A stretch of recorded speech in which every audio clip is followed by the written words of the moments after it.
should be there in your listing or on your Instagram profile or whenever you're showcasing your product on the internet.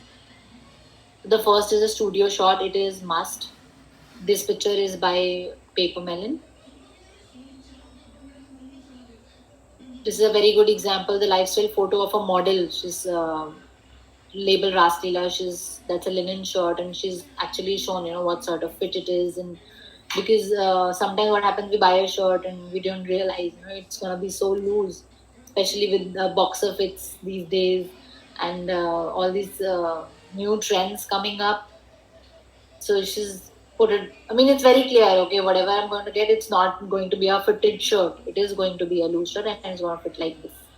Kanisi has used a dummy. See what happens. Like some most of the time, I do not get a model. So it's a very good example how Kanika has used this neckline dummy.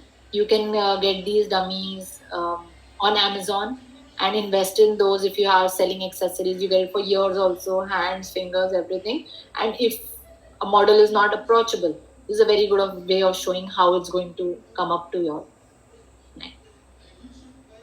This one is a very nice scale shot because if you're trying to put in measurements and trying to put in more props, especially in case of miniatures, it becomes really tricky. So here what Shirali has done is it's very beautiful. She's used a very nice rustic background that relates to the pizza somewhere, because pizzas are best if they are baked in wood and all. And then she's very delicately she's placed her hand there just to show how much the size of the product is. Yes, everybody's hand is not same, but on an average, you will find this size hand, and it shows like it's in a miniature product. So because in many cases of miniature, people sometimes are in shock कि ये देखा तो इतना बड़ा था, and when it is here it is such a tiny thing. So this is a great way of showing, but make sure your hand is not all over the product. It's just lying there towards one side and showing the perfect scale. A very good example of detail shot. It has been taken from one side of the embroidery from an angle, and it's showing almost every thread of the product. Group shots are very good.